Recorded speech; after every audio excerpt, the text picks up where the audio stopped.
स्नान करने के लिए वह पहुँचते हैं, पति देव का पैर फिसल जाता है बाबू।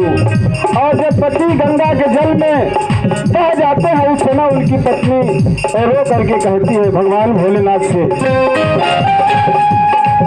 गंगा